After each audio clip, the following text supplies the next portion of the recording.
Welcome, welcome, welcome, welcome, welcome. Part of our continuing series where we talk to reporters, writers, columnists, academics, anybody on the left, anybody on the right, anybody who can think coherently. And we want to provide the perspectives unedited and unaltered directly to you so that you could do this thing that was popular back when I was in high school called thinking for yourself.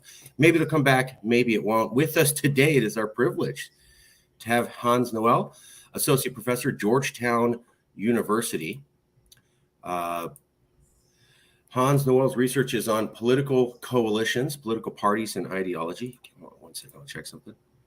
And with a focus on the United States. He's the author of Political Ideologies and Political Parties in America and co-author of The Party Decides, Presidential Nominations Before and After Reform. He is interested in the implications for understanding parties through focusing on how their policy demands relate to coalition building and coordination. Noel blogs on political parties and related issues at Mischiefs of Faction and occasionally at the Monkey Cage. Noel teaches on parties, elections, political history, and political methodology, and he has lectured around the world on the American political system. Interesting. I bet there's a lot of stories there. Noel was a Robert Wood Johnson Scholar in Health Research Policy at the University of Michigan from 2008 to 10.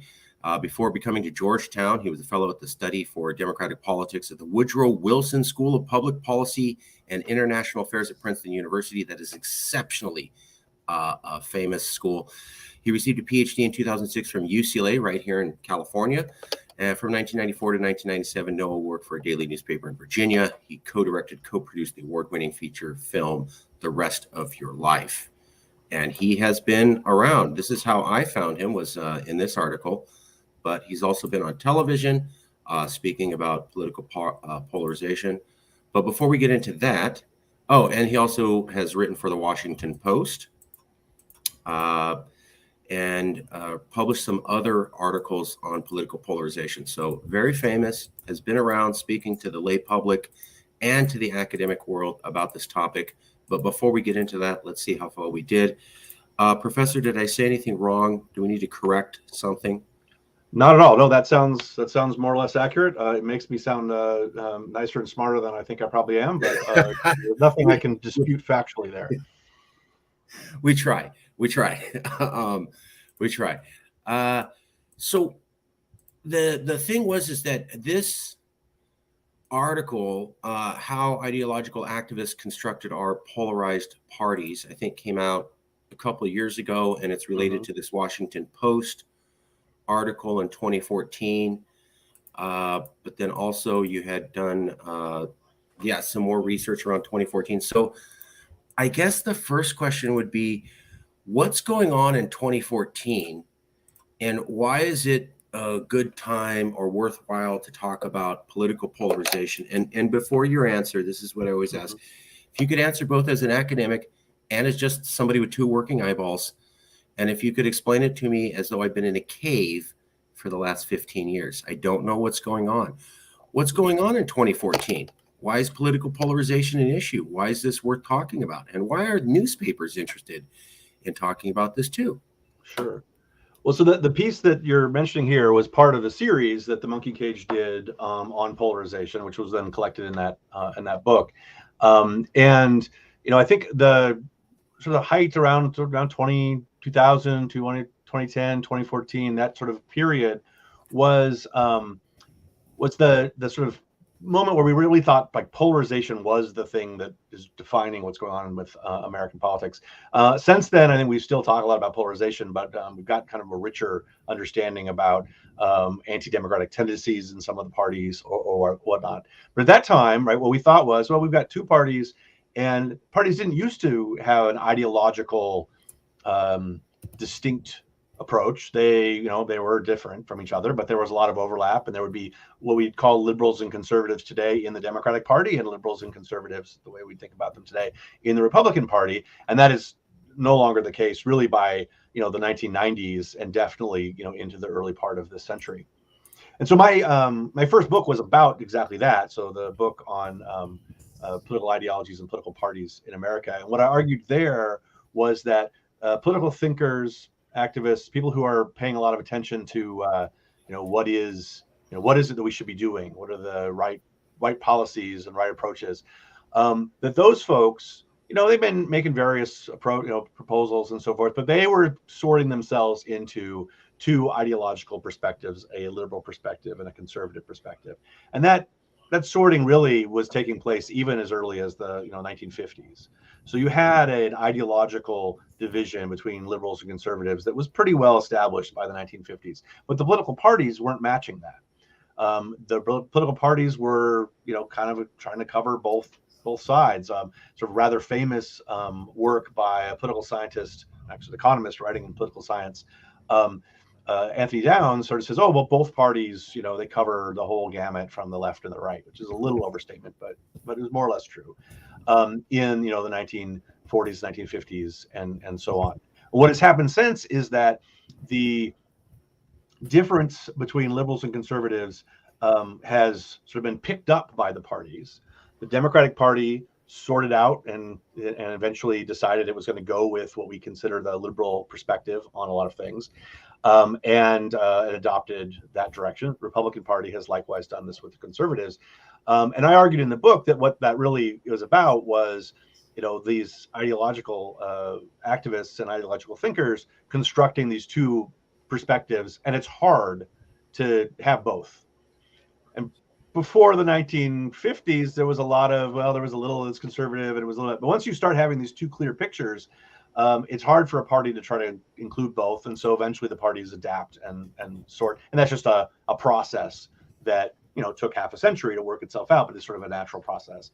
And so then the piece in the Monkey Cage was an attempt to sort of distill that down and say, look, what's happening here isn't just that, parties in the 2000s suddenly decided to hate each other, but that there was, a ideological division that the party system didn't represent and eventually came to represent. And so in that sense, well, maybe that's what you'd expect to see happening, is that the parties would map onto the big ideological difference that at least political thinkers have. Most voters don't think this way, but people who are politically active and so forth, they do think this way. So what were you noticing in, I guess, 2005 to 2008-ish, where you were saying this is different, this is not normal? Because we'll get to it in a minute, but a lot of people are saying polarization happened when Donald Trump showed up on the scene, and you're talking about 6 years before, which is why I was fascinated by this. I go, no, hold on. Trump's not even on the radar at this time, not even on the radar. And you're writing a book saying, wow, things are polarized now. A lot of people are not, they're just not aware of that. They think, it was kind of like we lived in a state of nature, everything was perfect, and then Trump came along and he single-handedly, as one man, destroyed the whole thing and made it that way. And I'm like, that doesn't explain Newt Gingrich in the 1990s, and it doesn't explain the Tea Party in the with Obama, and the fact that Trump was toying around with the Tea Party and took a lot of his language from them. Mm-hmm. We attribute the language to Trump, but the Tea Party was talking about it first. He learned from them. So, what is going on way before all that? 2008-ish, couple of years before, couple of years after. Can you name things that you were seeing, or that you were studying, or that other academics were seeing and studying, and you're going, that's different right there, that thing, that event, that's not new, that's not the way we used to do things, that, and that over there, that's different too, wasn't like that before? I can definitely say we're in a new era now. What were you seeing, or how did you come to this observation? Yeah, so I mean, I think it's hard to notice any one particular thing in 2008, in 2000, in in 1994, in with Newt Gingrich. All those steps are part of a process. But what was starting to happen in the 2000s and into 2005, 2008, that period that you started to see, is there was a real real sharp geographic separation. Right? It was it was present earlier, but you had a lot of sort of areas where it was a lot more collectively mixed, or you'd have large liberal populations in areas that today we think of as being predominantly conservative.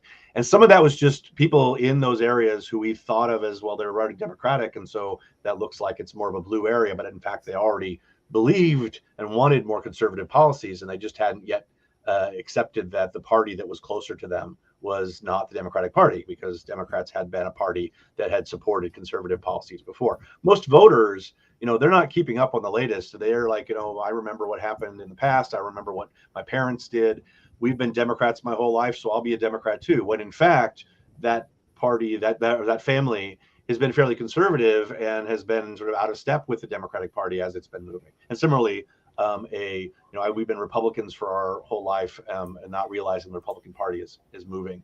You hear this conversation occasionally. Party leaders will say things like, I didn't leave the Democratic Party, the Democratic Party left me, or something. And they're not wrong, right? That the parties evolved and changed. In this case, mostly became more coherent and consistent. And as the parties become more consistent, and voters, who are not generally very consistent, start to see that the things they care the most about don't map with the party that they're closest to, they have to sort that out. And the changes happened at the elite level first, and then it took a generation or more for voters to get caught up. But you started to see in the 2000s the voting behavior and the patterns in voting to sort of line up with the parties the way that they are today. I remember after the 2000 election, that's when we started talking about red and blue America. Right. And it's sort of an interesting side note there, but I mean, in most the rest of the world, you think about red, that's usually the party on the left, and the blue is usually the party on the right. We don't do that here. And that red and blue map that evolved after the 2000 election just was, it happened to be that they chose those colors that way. And it would the map looked like, especially if you did it at like county level, it looked like it was all red, except that it had gotten blue, like, on the coasts and in the areas basically everywhere it touched water and large population centers. That starts to become a real dominant thing. You can see that like now it's sort of emerging in the 80s and 90s, but it really starts to come together in the 2000s. And then we start saying, hey, look, we're living in a country where the people in the red parts and the people in the blue parts are different, and and they really don't see eye to eye, and they're actually in different places. That becomes really sort of clear in the 2000s. Was there any particular events or speeches or moments, and you could say, that's different? Or was this survey data? How did you come to substantiate this for your research? Well, so my research focused a lot on attitudes and opinions in magazines and newspapers, pundits, people who were writing about things there. And there I found that polarization was happening much sooner, right? As early as the 50s, definitely completely present by the 1970s. And the party system hadn't followed along. And then the existing research, a lot of folks had been looking at voter data and that polarization and those kinds of changes. And like you can see here, it still is like there's a red and blue pattern here. It's not quite as pronounced though, because there are a lot of places where conservative voters are still voting for Democrats, and they're voting for the Democrat in '92, and that is just there's enough of them that in places where it's not completely sorted, you end up with the blue. Of course, the blue and red colors on a map like this are just going to show us the whole assumes that the whole jurisdiction, the whole county, the whole whatever is all Republican or Democrat. Obviously, they're mixed. But what you were seeing is a lot of places where it's mixed, but it was a little on balance more Democratic because they're conservative voters, and then now they've switched. And so you can see that trend. You can see it in voting data. You can see it in public opinion data, survey data. You can see it in votes and behavior of members of Congress. And so what I was interested in the research was to try to find like what came first. Where can you first detect this? And I was finding it in the political ideas that pundits were writing. But definitely there's a process that gets it from that to everybody else. And I think that it's, activists taking control and influencing the political parties. My book argued about, we got to pay attention to pundits, but there's a lot of other really great research that's focused on the way in which activists have adopted those ideas and put them forward. So I'm thinking of Sam Rosenfeld's book on the polarizers, the people who are doing that, pushing those things in those directions. There's lots of work on, there's ways in which voters themselves get sorted. So Matt Lewandowski has a really great book on how the voters get sorted in these places. And there's all of that kind of existing literature. And I think what political scientists have shown is that we are now getting to a place where liberals and Democrats are more or less, always on the same team, and Republicans and conservatives. There are, of course, people who don't identify as liberal or conservative or in each of the parties. But that sort of sorting has now happened. And I think it's at least a little bit driven by ideas. So just to repeat what I think I'm hearing, I've heard the story. You used to have, this is a yellow dog Democrat area as an old term, but some of the people in that area might actually be conservative. In fact, the whole area might be conservative. They just traditionally voted Democrat. Right. And over time, the parties sorted themselves out into, if you like conservative things, there's only one home to go. That's the Republicans. And if you like liberal things, there's only one home to go to. That's the Democrats. And over time, people started to realize there's nothing for me in that other party. Everything that I'm about, even if I use the term Democrat, I'm really conservative by values. And it's really just the Republican Party that's speaking to things that I want, or vice versa. I always considered myself a conservative in a conservative area, but I was really kind of liberal, right? I was a school teacher or maybe a college professor in a small rural town.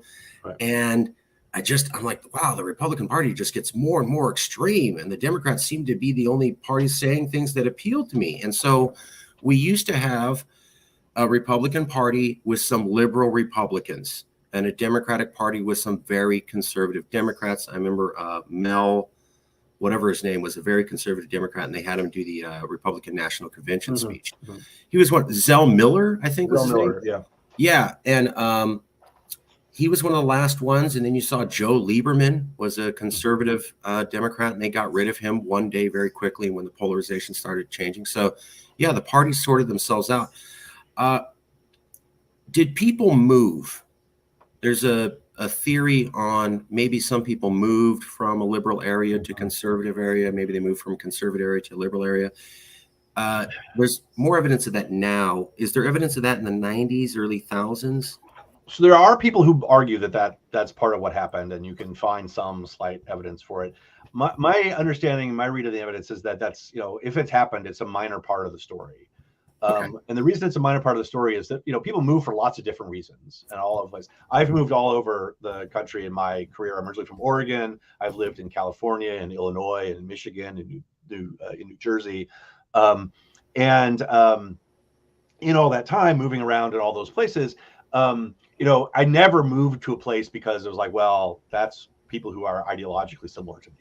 Now, maybe I moved to places where there are people who are similar to me in other ways, and then that's the ideology and so forth, part of the story. But if it happened, to the extent that happens, I'm also like, I got to go to the place where my job is going to be, or where the career is going to work, or where, the person you fall in love with is, or whatever.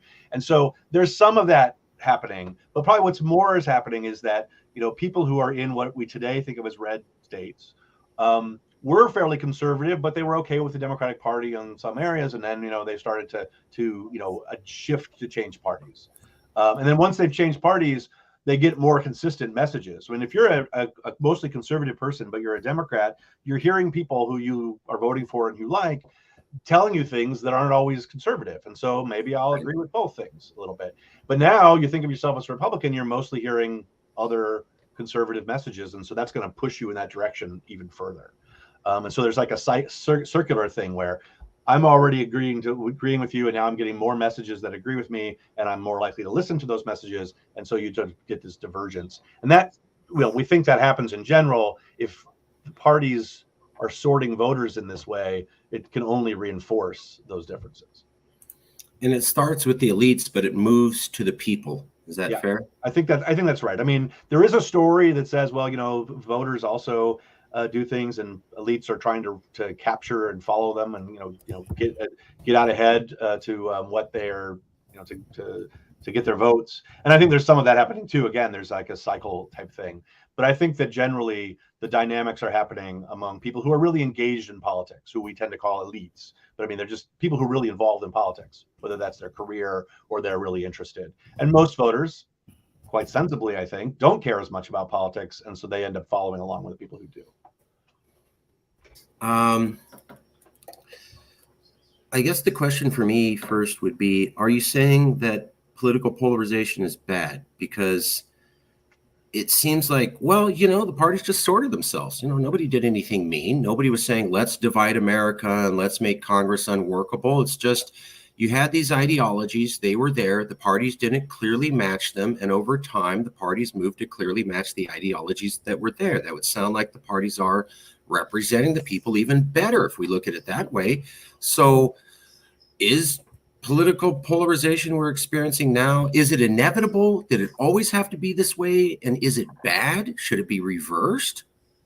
So I think that on the way that you've just articulated here, it's not that bad at all. And when I concluded in my book, I said, look, this is better that you have two parties that are distinct and people know what they stand for, and then you can vote on them based on what I believe, what do I want, as opposed to just like, well, who has more charming or whatever else, or I have long tendencies. So that's not bad at all. There's two things about polarization that are problematic. One is that this kind of polarization we're talking about now is sort of like, issue polarization, sorting, the degree to which the parties disagree with each other, and then therefore voters disagree with each other.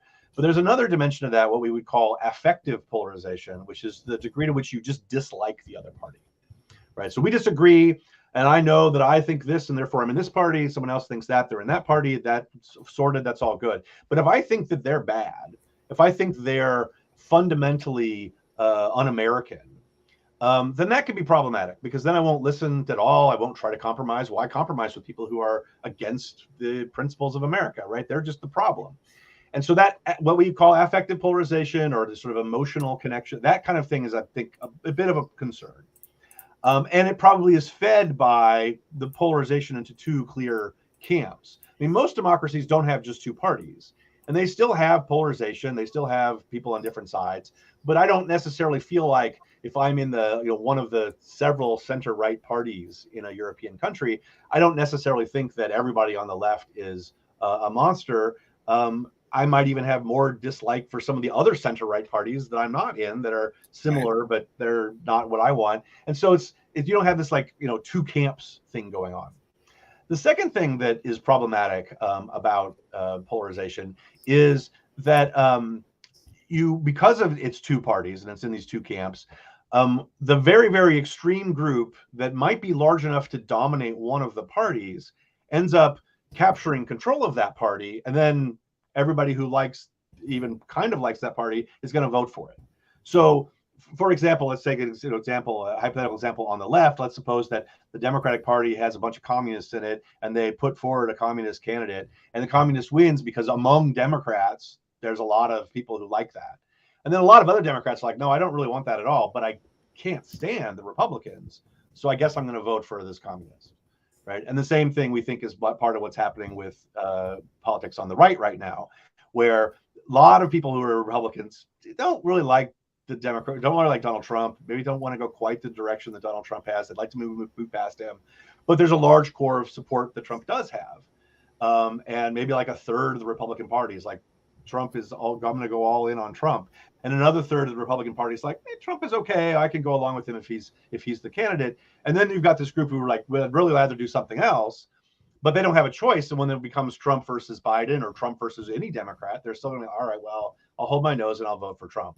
And so because we only have only two parties, there's no way to sort of like break out the more sort of nationalist, maybe even anti-democratic elements that are part of the Trump MAGA coalition away from the other more principled parts of the Republican conservative coalition. And you can tell the same story on the left. We don't particularly have a high profile, successful, dominant populist on the left at the caliber of Trump, but we could. And then you'd have the same dynamic there too.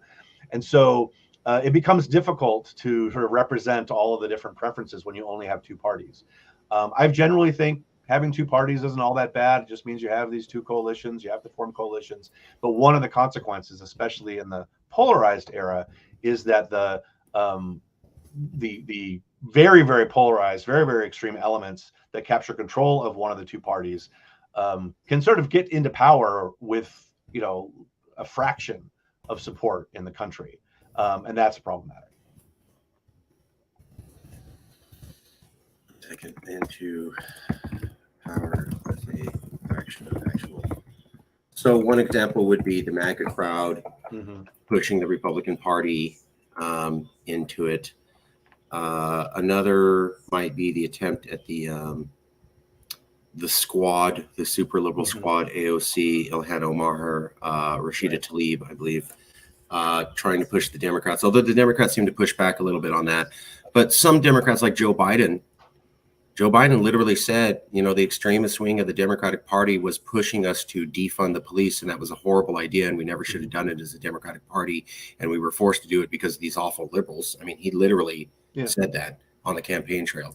Yeah. I mean, it's the same dynamic. I think it's come into reality more on the Republican side than it has on the Democratic side. I think that the Democratic establishment has done a better job of saying, well, let's try to find the useful things from the more liberal wing and then implement those, and not do things that are somewhat going to be difficult for voters to swallow. They've done a better job of managing all of that, but there's no, it's not inherent that would happen, or that they could get taken over by something even more extreme. You think about some of those sort of left-wing populist parties in other parts of the country that are far more sort of anti-democratic in the way that they think about things. You could see that happening with a two-party system on the left too. We just don't see it very much, and there's probably less of a risk right now of that being the thing to worry about. But it's also possible that the Democrats could behave in a similar egregious manner to the Republicans, where it's just an extremist wing takes over, and now that's what you have to vote for. It's at least conceivable, given that it's a two-party system. I mean, I think where we stand right now, that doesn't seem like to be the more likely problem. But given a two-party system, it's just as likely that you could have it on the left as the right. Some people felt that Bernie Sanders was the effective version of Donald Trump on the left. He was also a populist. He also talked about whatever the people wanted. And the party really did not like him very much. In fact, it came out in a federal court case that they had kind of misenfranchised him and made sure he didn't get there. And then there was also the Iowa caucus, where they created a new app that accidentally misconfigured who won the primary when it was Bernie. And so there's a couple little hijinks there, not as bad as the Republicans, all documented by mainstream news, but I get what you're saying. So, because a lot of people look at polarization and they say, oh, it's just all bad. But I think what you're saying is, well, having the two parties different so voters have a choice is not bad in and of itself. What's bad is when I hate everyone on the other party and they're evil and a national security threat, or quote, a existential danger to the US of A. And then the other part is that now, because it's so polarized, an extremist wing, maybe through the primary thing, maybe just through regular politics, can take over. And part of the issue is we used to say, hey, get involved in politics, get out there, participate. Having more voters participate is the way to have democracy. But there's a lot of research saying that the people who are the most polarized are the ones who are most engaged. Well, it's definitely true that the more engaged you are, the more involved you are, probably you're more likely to take, somewhat of an extreme position. And that can have these effects. I think part of the story is when we say, we tell people get involved, we're usually talking to like everybody. And then the people who get involved are the ones who have, a strong stake in things, which, is maybe not too strange. But, if there were more participation in primaries across the board, then you might see slightly different outcomes. And for congressional elections, there's generally not a ton of evidence that primaries per se are driving people to the extremes. Thank you. It's not so much the primaries, but it is the case that activists in general tend to be like just more polarized, and the people who run for office are going to be that way, and the donors and all the other dynamics that are taking place push things in that direction. And so, the more you could get people involved in participating, the more they could, step up and have a larger role in things. They could conceivably temper that influence. I also think, that the political parties as organizations generally try to avoid these kinds of dynamics. So the Republican Party right now has a lot of people who are in control of it who don't see things this way. But generally, both parties do a better job of managing this type of extremism. And so being involved and active in the party and pushing it in a particular direction could, mitigate some of these more dysfunctional elements of polarization. I mean, we had Trump, and then President Joseph Biden himself said that it was an extremist idea to push defunding the police, and that took over his party, and it wasn't good. So we've seen some evidence on the side left, but not as much as you're saying, as much as it has been on the right.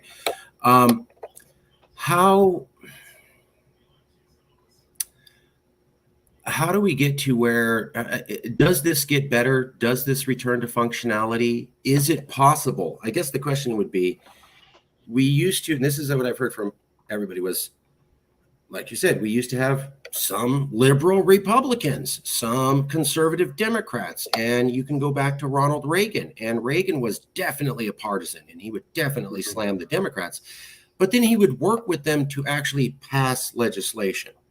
We can look at the Obama era, we can look at the Trump era, and we can look at the Biden era, and it's basically a period of, let's not get any legislation passed so that we can say the other party wasn't productive about anything, and that's our main strategy to win.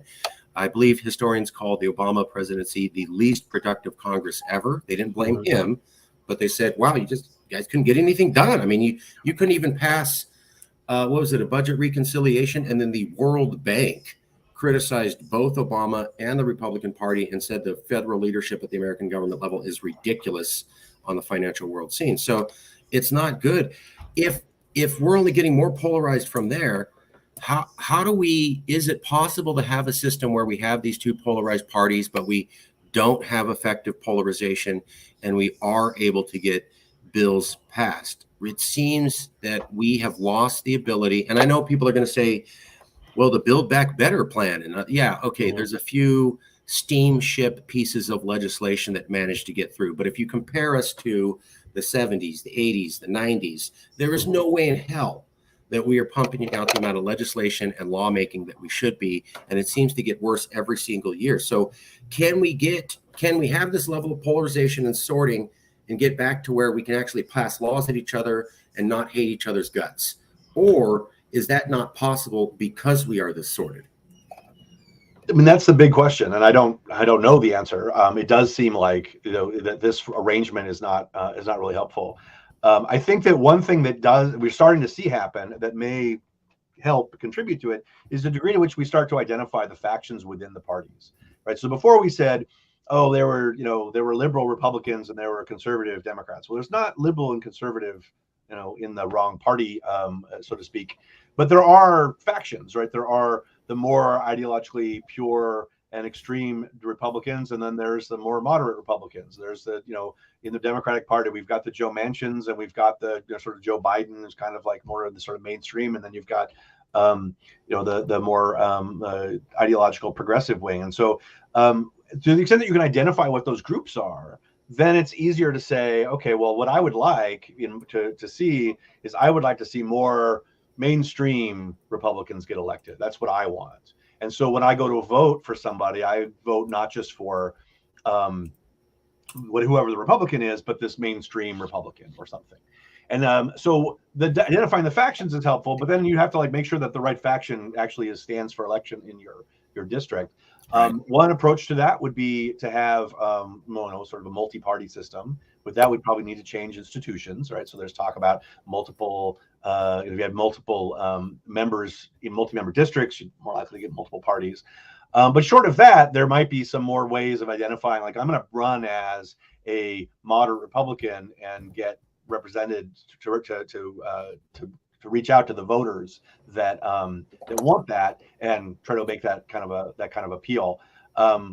I don't think there's a way to just sort of institutionally, change the institutions and everything will snap in the right direction.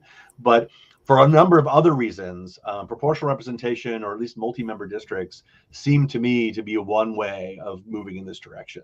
I don't think it's the only approach, and maybe it won't. It's be really difficult to implement.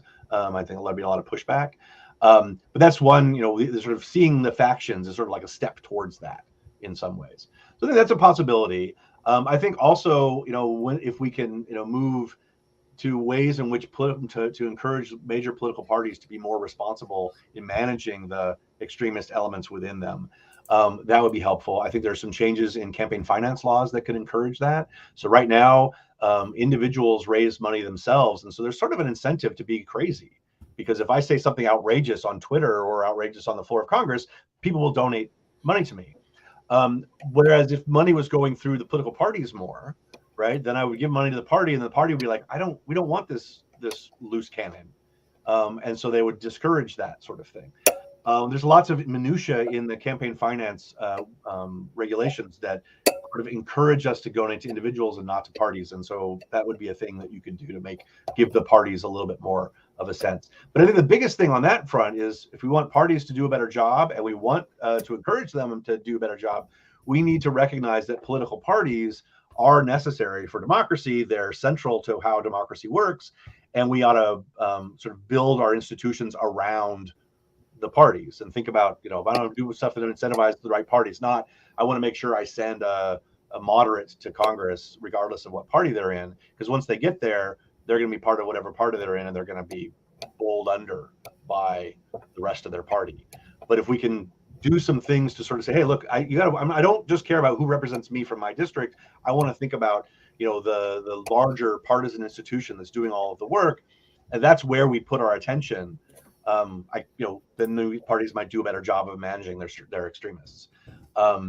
That's a change in the way we think. In America, we tend to be very individual oriented. We think political parties are a problem. They're in the way. They're corrupt, and they do, of course, have some problems.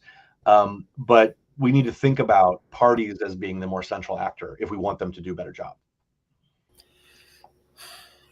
Good point. So the parties need to be more empowered so that we can have less individually extremist politicians, I think is what you're saying. Yeah. At the same time, you're also saying there is no one single poof, change the law and everything's fixed, Humpty Dumpty's, magically put back together and sat back on the, it's not, it sounds like what you're talking about is a slow generational cultural change where the people gradually move towards something like a multi-party system with proportional representation. I've heard a lot of people bring that up. Mm-hmm. And most of the modern world's democracies do not operate like America's democracy. We have a winner-take-all system. We don't have the multi-party coalition government system. Most of the modern democracies don't have anything like ours. And when America went and established democracies in Iraq and Afghanistan, we didn't even set up our own version. We set up the multi-party system. So I think that speaks volumes about how we're out of line with how most of the world sees democracy. At the same time, trying to get rid of strictly two-party system and how we elect a president, which is just seen as madness by most of the modern world. I mean, even the totalitarian governments look at our voter system with other voters for presidency and go, "Oh my God, wow!" I mean, we're bad, but you guys, wow. With that, it's just, and we have these archaic systems that maybe they worked 200 years ago, but they seem like Stone Age to most of our allies and most of our rivals. Mm-hmm. And I'm just wondering if we can change that, because when I look at political historians, they go, it's hard to pass a constitutional amendment. Mm-hmm. Last time we did was a long, long, long time ago. And now when the parties are most polarized, we want them to come together and change the entire legal system of how the parties work. How do we know they're not going to do that in a way that goes, oh, right, we'll make a change for the better of America.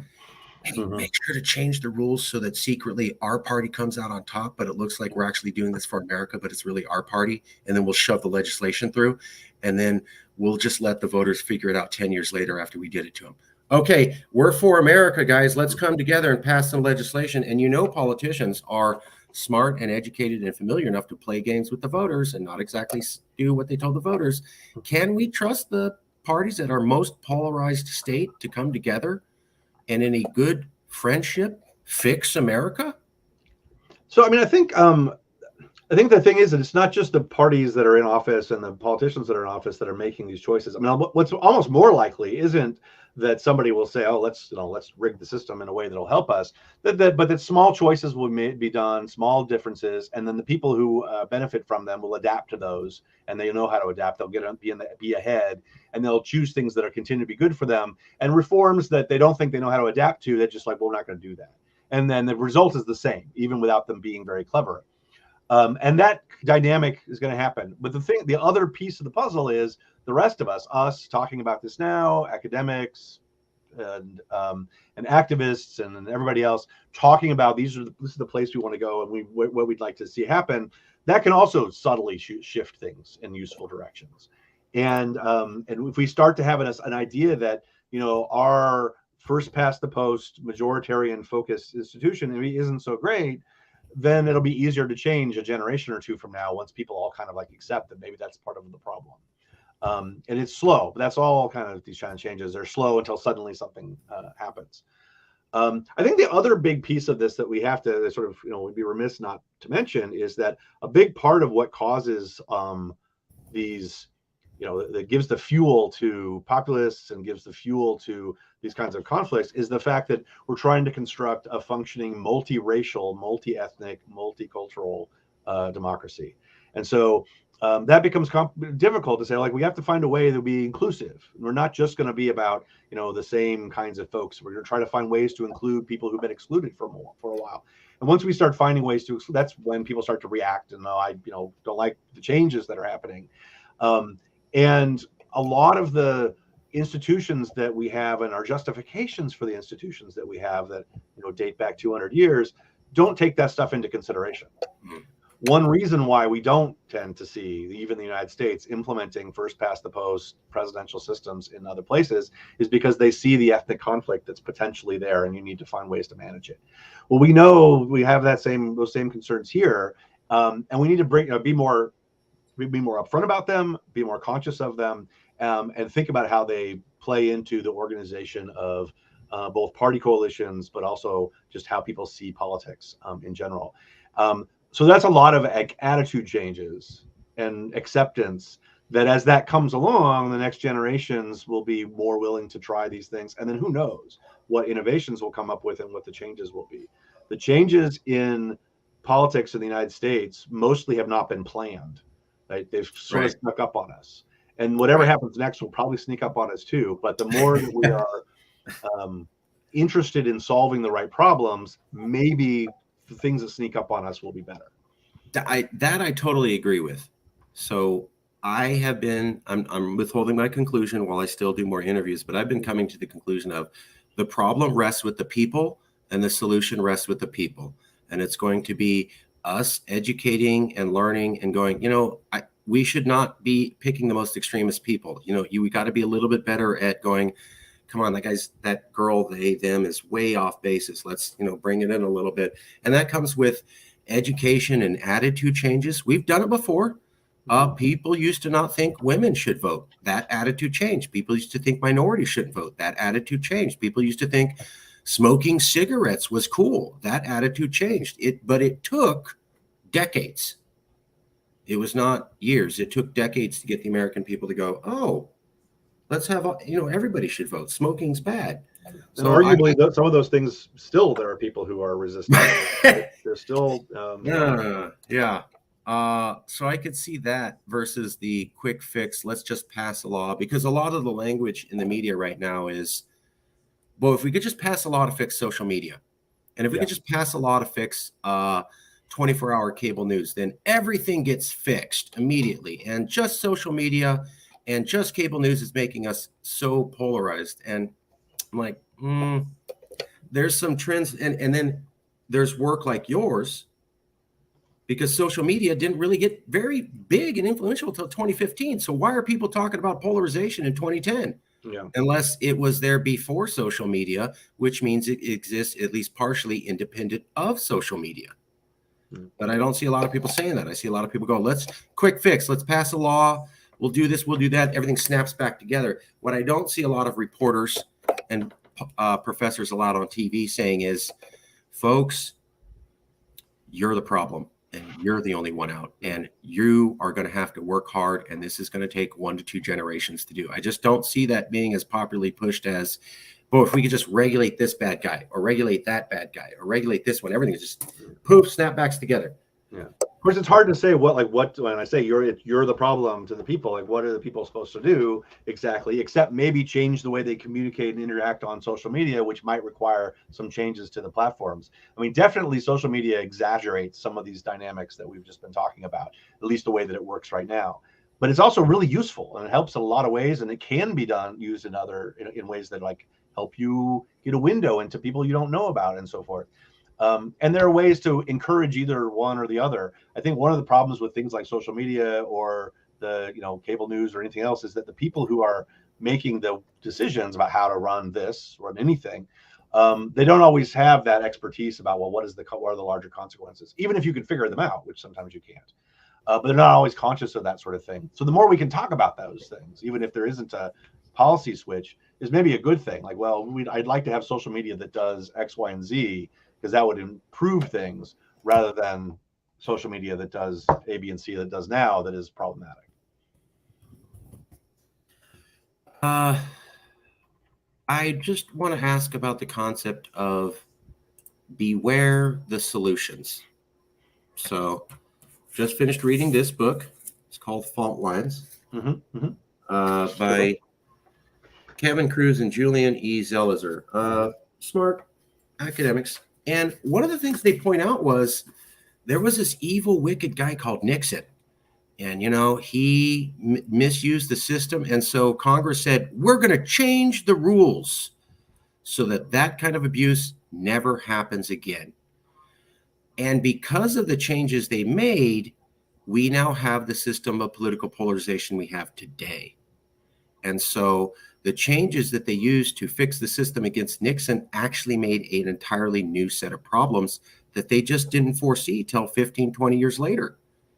Should we be careful that fixes that we've never tried before could come back to bite us? I mean, this is the sort of natural problem with any kind of, social change or improvement. Almost certainly, whatever we decide to do collectively in the way of social change is going to have unintended consequences. And that's certainly not a reason to by itself not try to improve things, right? The alternative solution would be there. Well, no matter what we do, it's going to cause problems, so we won't try to solve anything at all. That doesn't improve anything either. Sure. So one thing that we can do, though, is we can spend a little time thinking about not just what would, what will pass, the Congress, what constitutional amendment can actually make it through the system, what kind of reforms are actually possible, but also talk a little bit about what, it's an academic spending a lot of time studying what happens, what are the consequences. We actually know quite a lot about if you make this kind of change, this is the direction things would go. And there's also a lot of uncertainty and doubt, and there should be, in what those answers are. But I think the best thing you can ever do is try to be very, very aware of those things. The part of the problem is that the political system that makes the policy changes, doesn't just listen to, the sort of the science or whatever else. It's also politics, which is right because it's politics, right? That's what we study, is we know that it's politics. But the more that we can try to get that information into the conversation and make people be aware of it, and the more we can try to say, we're going to make some reforms here. Here are the possible negative side effects, and here are the possible advantages, and the more we can do that, the better.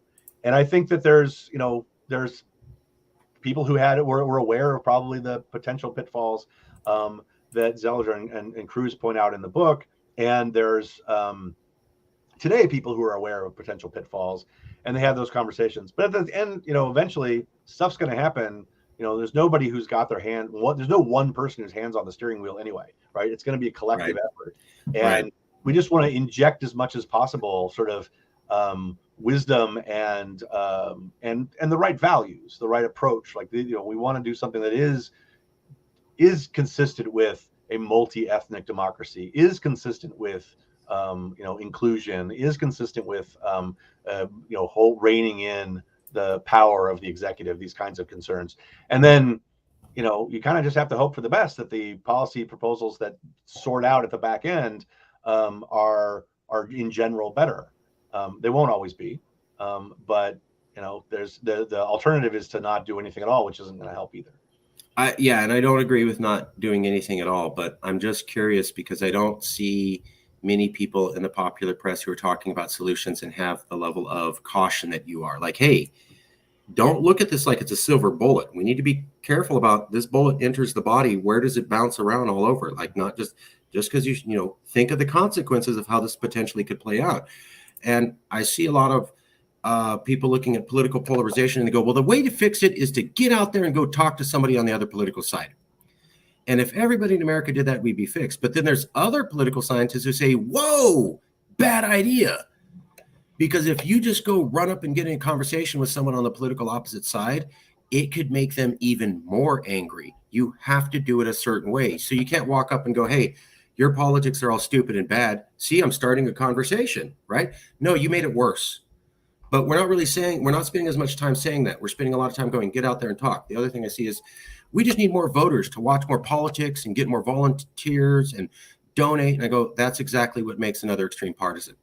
Okay. Yeah. And then I also see an idea of let's just get rid of the filibuster in the Senate so we can just pass laws. Okay. So we pass laws on a 51% threshold, upset 49%.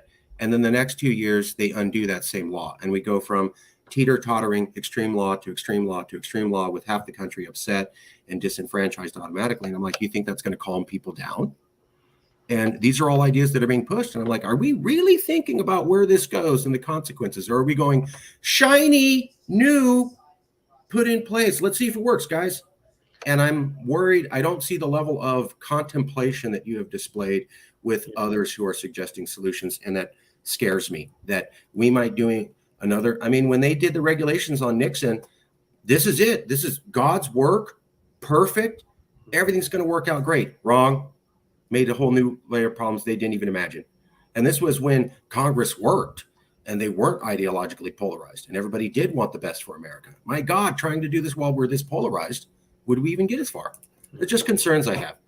Anyways, we'll leave it there. Last two questions for you. Okay. This is one of my favorite ones. You're not you. You're not me. You're a third-party person watching this video. And it's a week from now. And they watch the video and they go, boy, I learned a lot. I didn't know all this stuff. I didn't know there was polarization back then. Very informative. But I'm struggling to remember everything the professor said. But there was this one thing that the professor said. And it's a week after I watched the video and I'm struggling to remember everything. But I can't get that one thing he said out of my head. What is that thought that you want a random person you'll never meet to never be able to get out of their head 5 days after watching this video? Well, I mean, the specific is to put it in one sentence, political parties, the institutions of political parties have to be at the center of whatever solution we have. We can't solve this problem by ignoring or going around the political parties. That's consistent with what we were saying about, you know, like problems are complicated and there's a lot of different actors. Parties are going to be there, so we need to work through and change them. That's consistent with the concern about, well, the parties weren't more polarized and now they've become more polarized. Like that's where the action is. I think we have an idea that if somehow we could just get around the political parties, get rid of them directly to that this would be the solution. And I don't think it is. I think political parties have to be the solution. And in fact, I think political parties generally do enable democracy in really useful ways. But you know, if they're not doing that, we need to make them do that, not come up with something else. We can't reinvent coalition organizing institutions like political parties. They have to be the parties themselves. That's good. That's good. Not as many people are saying that, and I totally agree with you. Political parties are how things get done. It's too hard as an individual to walk legislation through. It takes a coalition. You got to get a bunch of states to vote for it. Totally agree. The other question, I hope you found that this was a fair interview. We didn't make you say anything or distort your words. I always ask, you don't have to say anything. Do you have any recommendations? Do you know anybody who might be willing to be part of an honest conversation? You don't have to name anybody, but we always ask and try to keep the conversation going. Sure. I mean, there's tons of people who I think might have something useful to say. Given that we were talking a little bit about, my work on ideology and political thinkers and so forth, E.J. Fagan just came out with a book on the role of think tanks in shaping politics and polarization that I think it's a great book. I read the early drafts of it, and was participated in a discussion of it when he was in the drafting stages of that book, and it's really fantastic. And as I understand it, the book is now like ready to go. I don't think it's in the presses yet, but it's like in that, he's passed it off to them.